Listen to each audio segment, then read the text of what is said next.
Alert! Alert! Alert! Spoilers ahead! Big spoilers ahead! I will be revealing character deaths, major plot points, and everything and anything else that I feel the need to point out. So, you have been warned. Do not continue on with this video if you do not want to be spoiled. You know, stop the video and maybe wait until you've actually read or watched it for yourself and then come back and watch it. Just a thought.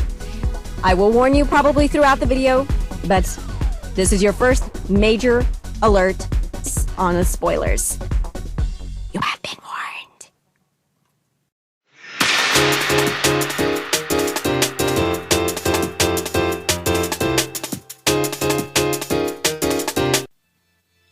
Konnichiwa, fellow trainers! Welcome to a very special episode of Reviews from an Honest Fangirl. I, of course, being the Honest Fangirl, Dragon Ninja Rider, coming at you for a very special episode to celebrate the 25th anniversary of the Pokémon franchise. Oh boy, I feel old. You feel old, Mimi? Of course, why would you? You're only Gen 7. And of course, obviously, as you can tell by the only 1/4 of probably of the merchandise I own, games, books, just everything, pens, whatnot.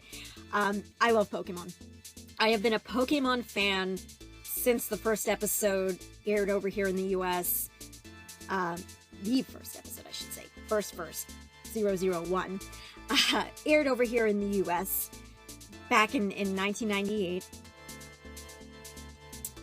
Ever since then, I was swept up in the Pokemania. I have loved Pokemon. It is very, very dear to my heart. So to be a part of the celebration, I wanted to share my story and also review the Manga series Pokemon Adventures because it means so much to me. And the Pokemon Adventure series is a great series for both your newbie trainers all the way to your Pokemon masters. It's got a little bit of everything for every Pokemon trainer of every level to enjoy. And with that, we're going to hop into the creation and the history of the Pokemon franchise and a little background behind the Pokemon Adventure series. Done. Da-da-da-da. All right, everybody, let's go over the awesome history that is the Pokemon franchise and go over the intriguing, epic series that is Pokemon Adventures. Can you believe it? 25 years ago, on February 27th, 1996, the video game company Game Freak with Nintendo premiered the first Pokemon games, aka Pocket Monsters, Pokemon's Red and Green for the Game Boy. And it all started with a young boy with a passion for bugs. Satoshi Tajiri, the founder and creator of both the Pokemon franchise and the Game Freak company, used to be a little boy who had love for bugs and all the different type of bugs out there in the world. And then when he got older, he would fall in love with video games. And that love for video games led him to create a little handwritten magazine called Game Freak, where he'd write out tutorials for certain video games with particularly hard levels. And that love would evolve from writing about video games to wanting to create video games, drawing not only inspiration for his love for bugs, but also the Game Link cable for the Game Boy. He saw the potential in it for not only to battle, but to create and collaborate between people. And that eventually would lead him to create capsule monsters, which eventually would, of course, become pocket monsters, aka Pokemon. And from there, Pokemon has exploded into a billion-dollar multimedia industry. We not only now have games, but we have the anime, manga, the trading card games, merchandise, so much awesome merchandise, apps, and soundtracks that make me completely nostalgic and cry. With the creation and release of Pokemon Sword and Shield, it has been translated into 9 languages and is the first set of video games of the Pokemon franchise to get an expansion pack. And with that, we now have officially 896 Pokemon. That's a lot of Pokeballs. All right, on to my qualifications as a certified Pokemon master. First games I ever played were Red and Blue, but they weren't mine. They belonged to my distant cousins, so I never got to beat them. The first game that I actually played the whole way through and beat was Pokemon Gold. My uncle in Australia for my birthday sent me a copy of Pokemon Gold along with the special edition Gold Silver Game Boy Color, which I still have, and it still works. Sadly, the battery died in Pokemon Gold, and I lost my shiny Spinarak, which was the first shiny I ever caught. I don't count shiny Gyarados. Everybody gets shiny Gyarados, which is, of course, heartbreaking. But therefore, Pokemon Gold is my favorite because of the emotional attachment and nostalgia that I have for it, and of course, the sequel, Heart Gold. With Pokemon Sword, for the first time ever, thanks, of course, to the Pokemon GTS system and Pokemon Wonder Trade and Pokemon Home, I finally have completed a Pokédex. Yay! When you live in the middle of nowhere, you don't really have anyone to trade with. So, thanks to the wonders of the internet, I finally have completed a Pokédex and got my certificate of completion, and more importantly, my shiny charm. So, to the person who traded me their box legendary from Pokemon Shield for my Ultra Beast, thank you 1,000 times over. Thank you. For the most part, I have completed even the expansion pass decks, except that I went with Regidraco instead of Regieleki. I don't have the alternate typing for Urshifu. I went with the Fighting Water, so I'm missing, like, some of those. But overall, I have a pretty darn completed Pokedex, even for the expansion pass, with, a few exceptions. I have played all the mainline games, save for Black 2, White 2. I just never got my hands on, though. I have Pokemon Yellow, Gold, Crystal, Sapphire, Emerald, Diamond, Platinum, Sun, Ultra Moon, etc. And I probably own about 600 so Pokemon, but I've never actually sat down and counted out all the Pokemon I own across all my games. But I probably own a vast majority of the 896. I own a very large collection also of the trading cards. I have both pre-made and assembled decks, mostly assembled decks because I never agreed with the ratios of energy, trainer, and Pokemon cards, so I made my own decks. I actually know how to play. I actually got the Game Boy game for the trading card game. I still have it. The sticker's worn off, but I still own it. And so that's how I learned the rules. I love playing the trading card game. I never had to got to play with too many people. I do remember teaching Tim how to play, and Tim and I played, and I actually have a picture of that back in high school. That's a fun, I love that picture. And I did teach a lot of students. A lot of my students who came in didn't know how to play, so I taught a lot of students when they came into the library. I taught them how to play. A lot of fond memories with that. My favorite anime opening is definitely Pokemon World. I just love the lyrics in that. It's a fun song to dance to. My favorite movie is Pokemon 2000, the second movie. I love Lugia. Though I do love the third and the first movie and a lot of the other movies, except for, of course, the later ones, like I mentioned before. Pokemon 2000, though, there's the legend and everything, and that one just happens to be my favorite. My favorite Pokemon is Rapidash. My jersey number in Pokemon Sword is 078. It's Dex entry. I love my Fire Horse. I fell in love with Rapidash. It's my favorite Pokemon. I love the Fire version. I mean, the Fairy version is really darn awesome. It's a proper unicorn. But I do love my Fire Horse best. I tend to gravitate towards fire dragon types, and I always pick a water starter when I start a new game. But I do love all the types. Probably Bug is my least favorite, only because their stats are usually pretty lousy, but overall, I love them all. I mean, I love Ghost, Dark. I mean, even though Gengar freaks me out sometimes, I still love Gengar, and so forth. But anyway, my favorite mainline game is, like I said, probably Gold because of emotional attachments. Black and X, though, large part, and probably Platinum too, because of the storylines. I love the storylines. That's what draws me into Pokemon, is these really cool storylines. I love End Story. I love Mega Evolution. And, the history of the Pokemon War that we may never get the full answer about, the Pokemon Wars and so forth, and, X. I love the storylines. Pokemon Sword was great, but the storyline was too short. If you're going to England and Scotland, you should have a longer storyline and a little more epicness. Darn it. But I still love Pokemon Sword, but it's definitely probably not my favorite. But I still love it. My favorite non-mainline game is definitely Gale of Darkness, because Shadow Lugia, I get to battle Team Rocket. I love battling Team Rocket. Team Rocket's my favorite evil team to battle. So, lot of love Gale of Darkness. And yes, Puzzle League. I love puzzle games, so Puzzle League, I have it for the N64 still, and I also have the the Game Boy game too. So those are my full credentials as a Pokemon master. On to the anime, because if you're a fellow 90s kid like me, that's probably how you got into the franchise. The very first episode premiered in Japan in 1997, and then the series premiered in the US in the September of 1998, oddly, not with the first episode, but the episode Battle on the St. Anne. Not quite sure why, but that's how they did it.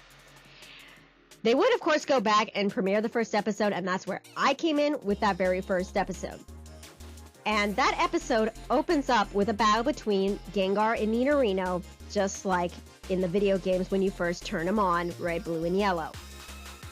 And that is so iconic, and to make sure they pay homage to the origins of Pokemon, they even incorporated that opening into Detective Pikachu, adding to that movie's awesomeness. There are over 1,000 episodes of the anime now, with the Pokemon Journey season being the 23rd season. I love the anime, though like a lot of fans, we gotta remind ourselves, it is meant for a younger audience. It was particularly true when they premiered Sun and Moon, because that season, they changed the animation, and I, like a lot of fans, weren't particularly fond of the animation, and the storytelling went back down to a younger viewing audience level, and Ultra Sun and Moon was pretty much the exact same.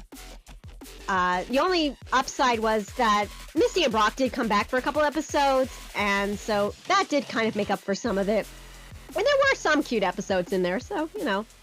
But definitely probably not my favorite season. My favorite season, definitely besides the original couple seasons, Indigo League, Orange, Johto, is definitely season XYZ.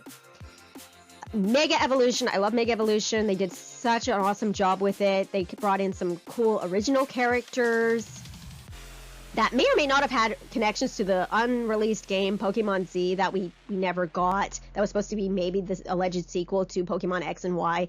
So, you know, that Pokemon XYZ was a really, really amazing, awesome season, and is probably definitely one of my favorites. There are 23 animated films, the newest film being Pokemon Coco, that's going to premiere, I believe, this year, yeah? And I'm not particularly fond of the newest films because they reset the canon with Pokemon I Choose You, so I'm not very happy with that, so I'm not fond of the newest films. I love all the previous films, but I'm not happy with the newest ones. However, with Pokemon Coco, we are finally going to learn more about Ash's dad. Dun dun dun. We haven't heard thing one about Ash's dad since the first season of Pokemon, like the first couple episodes. We don't know a thing about Ash's dad except that he's most likely definitely a Pokemon trainer. That's it. We know nothing about Ash's dad. We've only ever seen and talked and fallen in love with Ash's mom. So this is really kind of exciting to finally learn a bit more of Ash's dad. So excitement level very high. The highest grossing Pokemon film is technically Detective Pikachu, thanks to, of course, the one and only Ryan Reynolds, who we all love dearly. The highest grossing Pokemon animated film is the first film, Mewtwo Strikes Back. And I love all the films, like I said, up until the newest ones where they rebooted a little bit. I'm not particularly fond of that, but, you know, I do love the animated films otherwise. There is really technically only one actual spin-off from the main series with Ash, known as Satoshi in Japan, after, of course, the beloved creator of Pokemon, and that's Pokemon Chronicles. And it unfortunately has never come out on DVD here in the U.S. They did air several episodes on Cartoon Network, but we never got it on DVD, which is sad. Chronicles actually followed several side characters like Brock, Misty, Casey, Professor Oak, I know, was in there at some stage. And it's a real shame. Really cool little spin-off anime. Wish they'd bring it out on DVD because it was pretty neat. And unlike the anime, the main anime, Generations, Origins, and Twilight Wings are directly based off the video games. While the anime is definitely inspired, of course, from the video games, and Pokédex entries and Pokemon designs are exactly the same, it is definitely its own canon. However, Pokemon brought out Generations, Origins, and Twilight Wings, which are direct adaptations from the video games. And a lot of fans love it. They premiered on YouTube, most of them.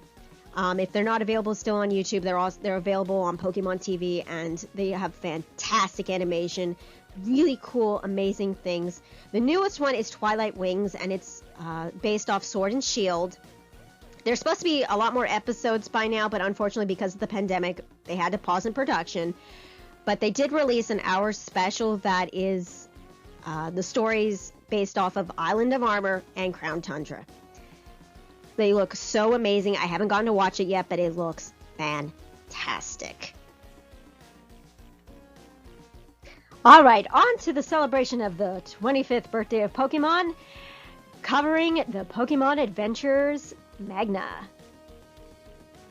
Okay, on to the Manga.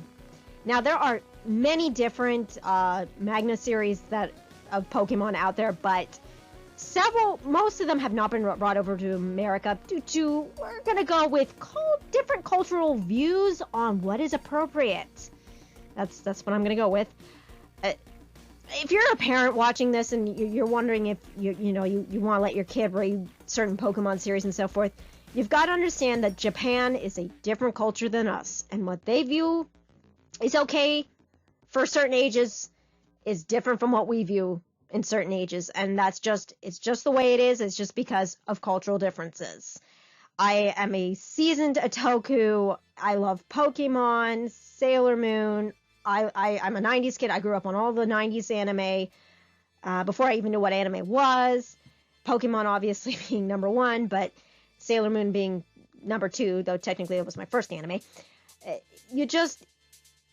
My thing is that read it before your kids do, and then talk to them about if anything you think that view is inappropriate. That is something I want to make sure I emphasize here, because the educator in me is like, gotta emphasize this. Read it first, and then see and whether or not you think your kid can handle it. Each kid's different, some kids can handle certain things, some can't, and to talk to them about cultural differences and and things like that they may see or so forth, or they're curious about. Manga is a great way to be introduced to a different culture, but there are certain manga that really aren't appropriate for kids, and so you just got to make sure you do your research. Moving along, there are the ones that have been brought over to the U.S., particularly and specifically, is Pokemon Adventures, which is the one, of course, I'm covering, The Electric Tale of Pikachu, and there's many adaptations of the movies as well. I own several of those, actually, that have been done over the years. All right, so when it comes to the manga, there are two types of manga. There's the ones based off the video games, that it takes the ratio of content is very high from the games. They do, make mentions of the anime. There'll be, little Easter eggs in that, but most of the content storylines come straight from the video games. And the anime manga takes more liberties and follows characters from the anime, of course. Both manga story content comes from the games, of course, obviously, because they came first. But the ones based off the games follow the player characters that you can play in the video games versus the one about the anime, which follows Ash. And Adventures, of course, is based off the video games.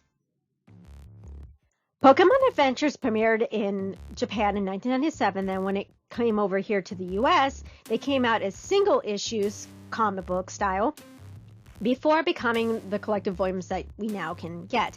And recently they released special edition collector volumes, which look really cool. I really can't wait to get a couple of those. Pokemon Adventures follows the games. The core characters' names are like how you can choose in the games: red, gold, blue, silver, yellow, etc. Tajiri has said that the manga is closest to his original vision of how he wanted kind of Pokemon to be, the battles and mechanics, so forth. So it's really awesome and really adds to the authenticness of Pokemon Adventures that it has a stamp of approval from the creator of Pokemon. And like in the games, the main characters can actually catch legendary Pokemon. Ash never gets to catch any legendaries in the anime, so it's really cool. And that the adventures takes a lot more interesting story twists by actually catching those legendary Pokemon. And Pokemon Adventures covers the core games, generations 1 through 8, though Sword and Shield has not been released in the US yet. There aren't a whole lot of issues, I believe, out in Japan, so it's still in its kind of early stages, so it probably will still be a while before we will get Sword and Shield Pokemon Adventures over here. The first 7 volumes of the manga covers the first couple games, of course. So red, blue, yellow, and green with their respective protagonists. And then volumes 8 through 15 cover, of course, the next 3 games, gold, silver, crystal, with their characters and several characters before mentioned returning. And including characters such as Professor Oak. It follows the game's events for the most part, storyline. Some characters get to do more, and that's what I really like, especially is Bill. Bill in the video games doesn't really do much. When you first meet him at his sea cottage, he's accidentally fused himself with a Rattata. You gotta hit a button so he can be unfused with the poor Rattata. I'm sure the Rattata probably needed some counseling himself. And in Pokemon Gold, you get to meet him, and he gives you an Eevee, and you meet some of his family in Goldenrod City. And he's mentioned in 1 or 2 of the other games and so forth, but he really doesn't do much. But in the manga, oh my gosh, he's swept up into the crazy adventures that the others are into. He has to battle sometimes. He's like, I don't battle, and so forth. So it really adds a lot to the uniqueness and awesomeness that Pokemon Adventures is, because some of these minor characters get to do so much more than even what they did in the video games. And some of the gym leaders in that are changed just to kind of add again to the uniqueness of it, so you can't predict exactly what's going to happen in the manga. Specifically, 3 of the original gym leaders from the Indigo League are Team Rocket operatives. They're bad guys, and it's kind of crazy. And even the Elite 4 from the Indigo League, they're bad guys and have their own evil agendas. So it just adds to it, and so you can't always predict what's going to happen, even though it does more closely follow the video games than the anime. It still has a lot of its own unique storytelling and plot points that you don't always know what's going to happen next, and that really kind of just adds to its awesomeness. And the main characters, of course, all have their special skills and personalities, unlike the video games, but of course, in the video games, you are that character. Red being the one that I think of the most, because Red it's always kind of the running gag that all he says, is always the dots with Red. And like when you run into him in Blue in Ultra Sun / Moon, when you talk to him to battle him, it's just all the dots. He's a strong silent type, which of course is not the case in the manga. Red is very boisterous and outgoing and so forth. So it definitely is really kind of cool how they do that. Crystal's one of my favorites though, because she's a catching expert. She just loves catching Pokemon, and Professor Oak enlists her to help him fill up the Pokedex and that, and it's really cute and adorable. Pokemon Adventures is rated for all ages, but there are some dark, scary points, and that's what I'm gonna talk about next. Okay, so now I'm going to cover the scary moments and parts that fans have complained about over the years in Pokemon Adventures, just the plot points. There will be some spoilers, just FYI. I'll try to keep them down to a minimal, though. I'll give my opinion in the end on how I feel about them and how dark I feel they are in my wrap-up in the proper review. For now, I'm just going to talk about these particular points in the manga and the end results of what happens after that particular point and so forth. So that's what I'm going to be doing here in this particular section. First thing that really happens that's considered really super dark is in Lavender Town. And if you're if you're someone who knows a lot about the history of Lavender Town, some things such as the Lavender Town syndrome and so forth involving the original video games, it always seems like Lavender Town does it. I mean, when you got ghosts involved, of course, there's going to be weird stuff going on. So, in Lavender Town with Red and Blue, they go there and there's a lot of spooky stuff going on. And in particular in the tower, there's zombie Pokemon running around. And Red and Blue are attacked by zombies. Like there's this Psyduck with no eyeballs, and some other Pokemon, I can't think of which ones, but zombie Psyduck was like the main one you really kind of focused on. It was creepy. It was downright creepy, and I'm not going to deny that. So creepy to see a Psyduck without its eyeballs. And when they battled them, you know, they would turn into like kind of like foamy stuff. It was kind of weird. It wasn't really that gory, just kind of weird, creepy in its own right. And so, you know, that was that. But in the end, the zombie Pokemon weren't actual Walking Dead Pokemon. They were just simply an illusion from a Ghastly. They weren't actual zombies. They were just an illusion. So that was the whole thing with the zombie Pokemon. Within that battle and that particular section of story, they also battle an Arbok, which ends up being Koga's, and Blue's Charmeleon actually cuts it in half. You see, like, its spine, you know, it cuts it right in half. Charmeleon just goes, psh, slices him right in half. And this is where it kind of gets confusing with the Arbok, because I'm reading it and Blue says, oh, it's just another zombie illusion, you know.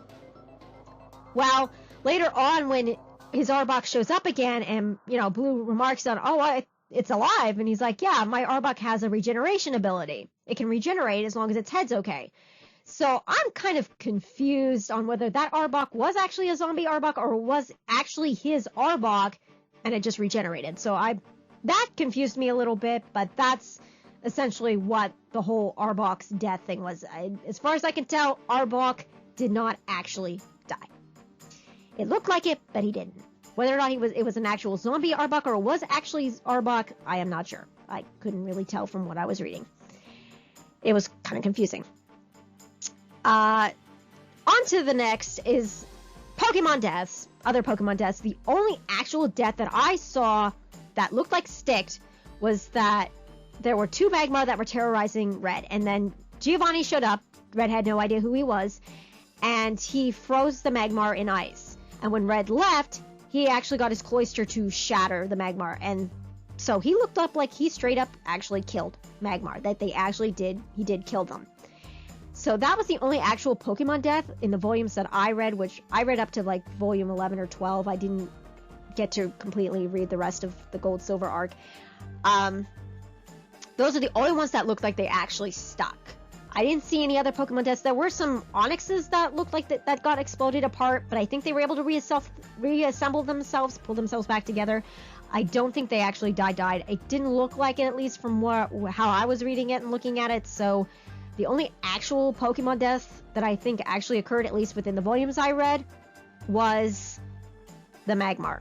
And reiterating how evil Giovanni is.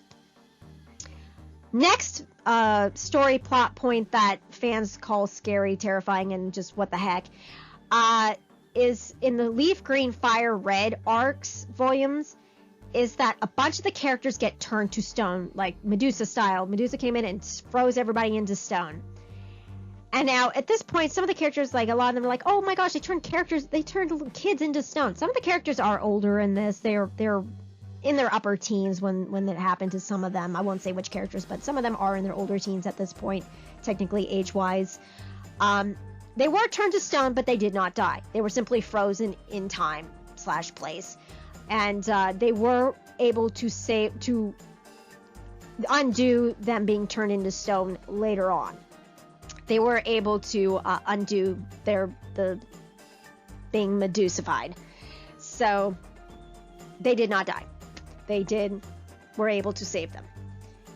One thing that I wanted to make a mention of is that I noticed is that, Razor Leaf lives up to its name in the manga, because there was this bit where the Drowsy got hit by Razor Leaf and like there's leaves like 5-8 inches deep in its skin, and I'm like, is it okay? I'm like, okay, I've had some splinters in deep, but that looks a little deeper than your regular splinter.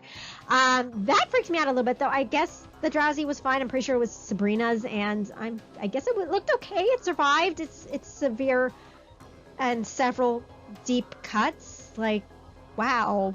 Okay, that freaked me out. I mean, that was like, okay, I did a little double take on that. But as far as I can tell, the Drowsy survived his deep leaf wounds. So, honestly, I'll do it in the review, my feelings on the scary dark parts, but I just want to take this moment to say, I mean, there are Dex entries that seem scarier than some of these parts, but again, I'll save that for later.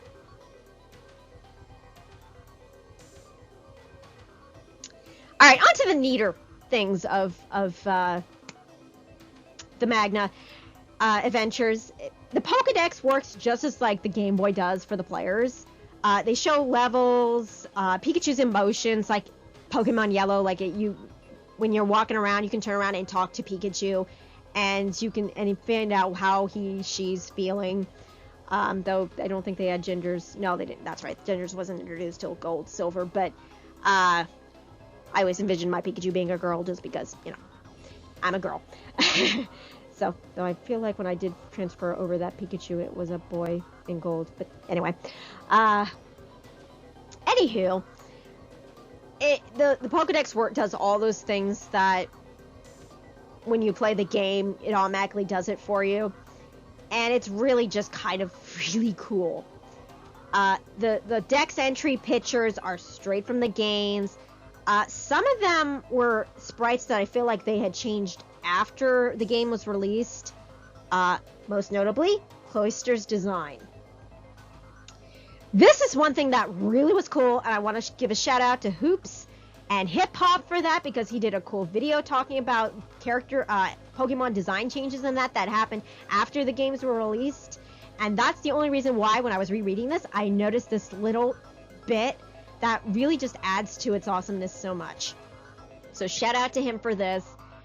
When I was reading, I noticed that Laurel's Cloyster had that circle. And what's really interesting about this is that I don't know how many of you fans who've played the games and that noticed that, but in the original, the design for Cloyster, it was supposed to have a stone on its forehead, a gemstone of some sort on its forehead. And that was in sort of the original designs for the games and that. But after the games were released, they changed it and took it away. So Cloyster became the simple black sphere that we all know today. And so when I was reading the Manga, I noticed that Cloyster still had that circle on its forehead. I'm like, oh my gosh, that is so cool. And a testament to how well they paid attention to detail and drawing the Pokemon from the source material that is the video games, that they did that. Which totally just like, I was like, oh, that is so cool. And another thing that is really kind of neat about the Manga is that they sort of kind of predicted things, like I mentioned before. In the Gold Silver volumes, Professor Oak mentions that he wants to catch Pokemon even though he already has entries for them and stuff, and that Red had already caught and so forth, was because he's noticing that Pokemon in different regions have slight color variants in that. This is Gen 2, and we wouldn't get actual regional variants until Gen 7 in the Alola region. That blew my mind.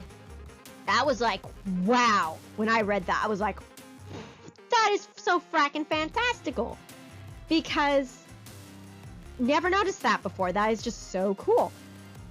So it's really kind of neat that there were little things. I know there's one or two other things, but that was the major thing, is that it sort of predicted regional variants before they were even a thing. So it's like, it's really, really just freaking fantastical.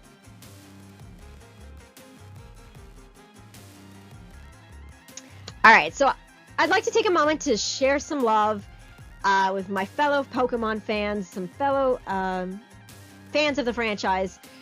My favorite Pokemon YouTubers.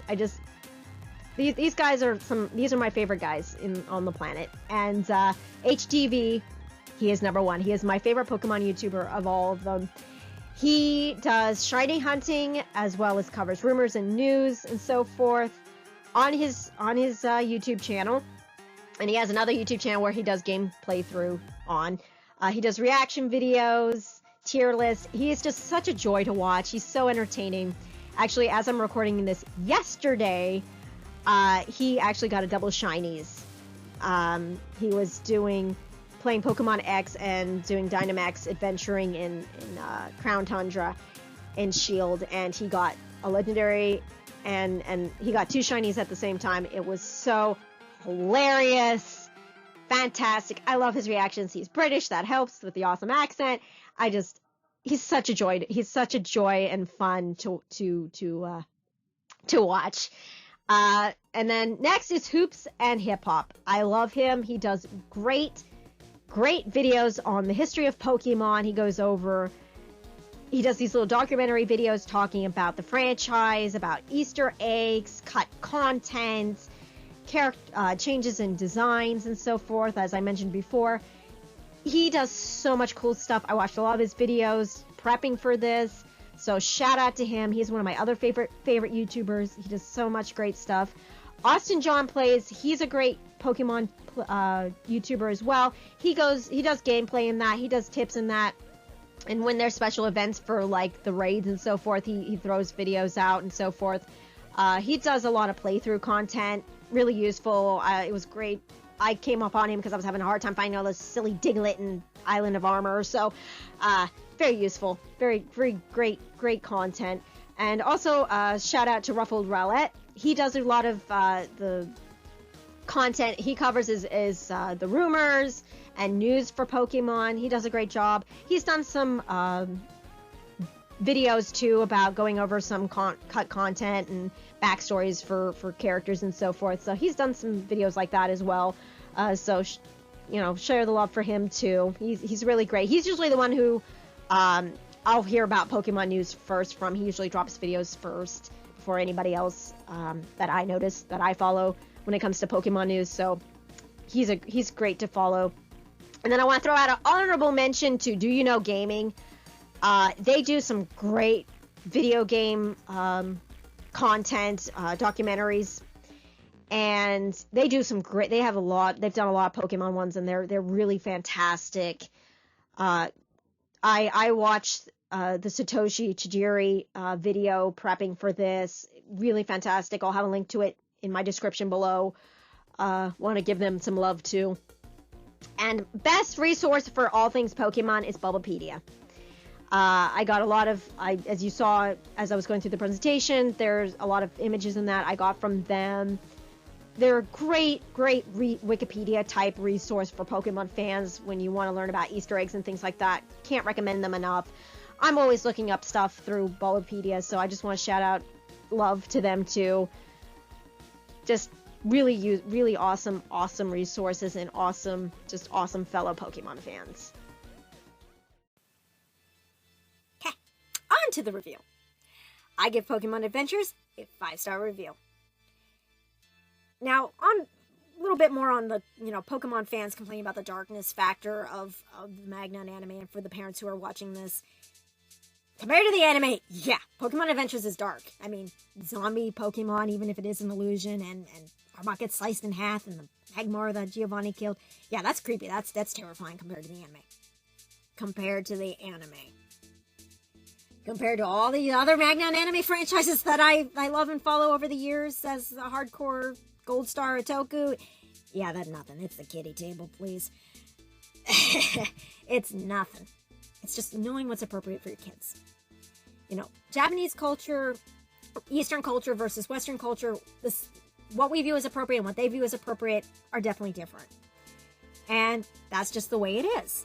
So you as a parent need to just step up and be responsible and read the stuff yourself and determine whether or not you think that your kids can handle it. If you don't think they can handle Pokemon Adventures, honestly, I think the 12 and up crowd can handle it just fine. Anything younger than that, there are adaptations of the anime in picture book and novel format that are definitely okay for younger kids. Go get them, go to the local library, find them, and let them read those. And maybe wait till they're a bit older to read Pokemon Adventures. There's no pools of blood or maggots or wiggling around or anything factor that I noticed when I was reading it, so the gore is kept to a minimal. As far, at least for the American version of it. So it's kept down to a minimal, which makes it perfectly great and fine for 12 and up crowd. And as I've learned over the years, 12-year-old boys love zombies, and zombie Psyduck's just totally awesome.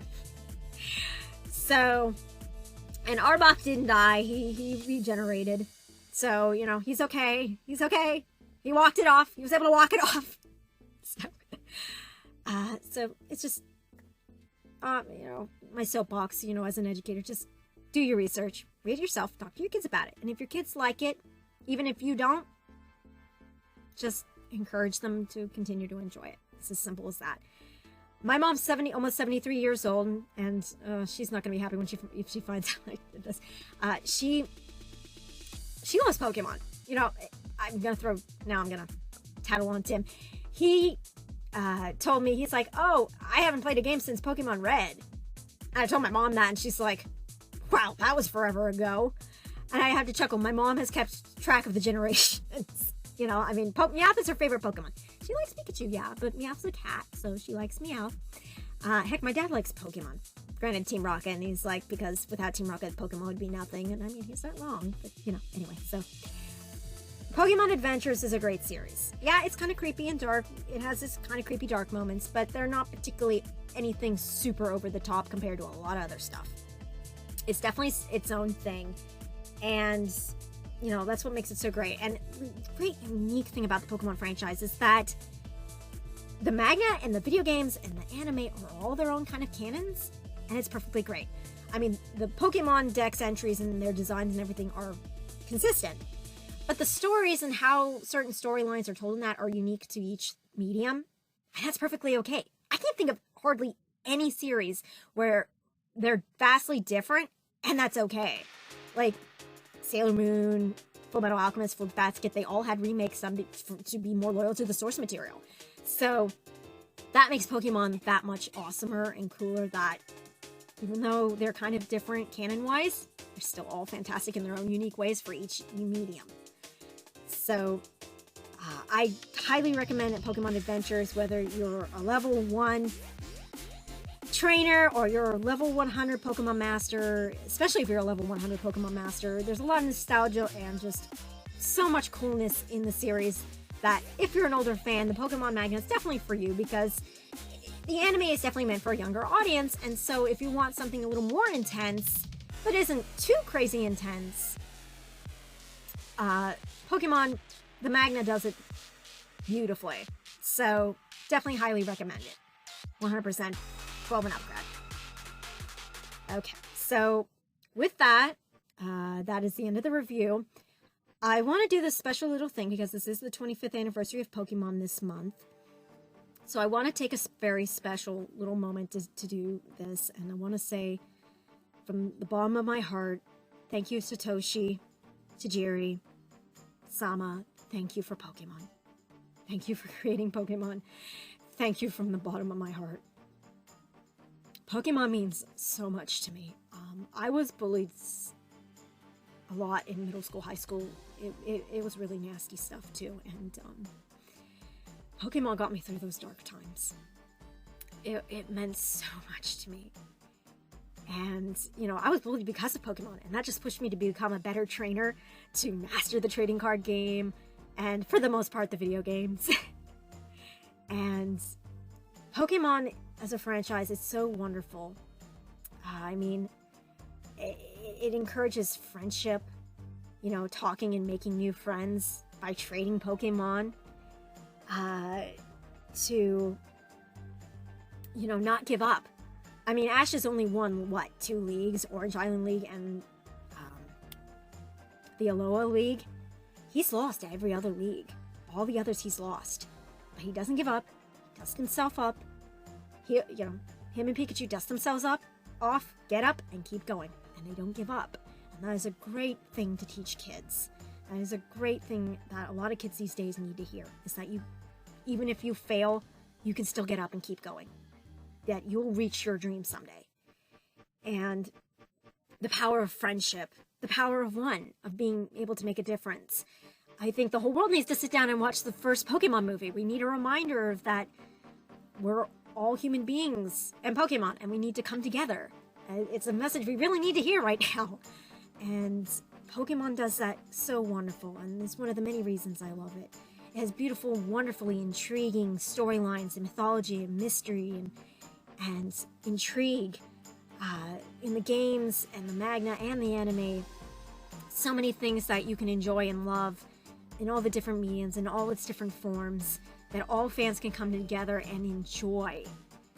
And that's what makes Pokemon so wonderful. And I am so grateful to Tajiri for Pokemon, and for him and all of Game Freak for continuing on and making the Pokemon franchise and what it is today, and continuing on with it. And I am so grateful, and thank you so much from the bottom of my heart for all the Pokemon, for all 896 of them. Lord knows I'll be 100 years old, and if Pokemon's still around and still making new games, I'll be in line. I'll get dressed and I'll get up and I'll go and I will get that new game. And the little young whippersnappers all make fun of me, the old lady, and I'm like, please, I was here when it was new. I was here at the beginning. You know nothing. So I will be that old lady. So with that, Pokemon, you know, means so much and is so great of a series, and I love it so much. And you know, even a master's got to learn. You always learn something new. And you know, 25 years, and hopefully for 25 more years, we'll still be catching them all. And with that, that's the end of this very special Pokemon video, and thank you for watching. If you've enjoyed this video and you want to see more content from me, please make sure to hit that like button below and the subscribe bell so you don't miss a video. And see you next time. Bye.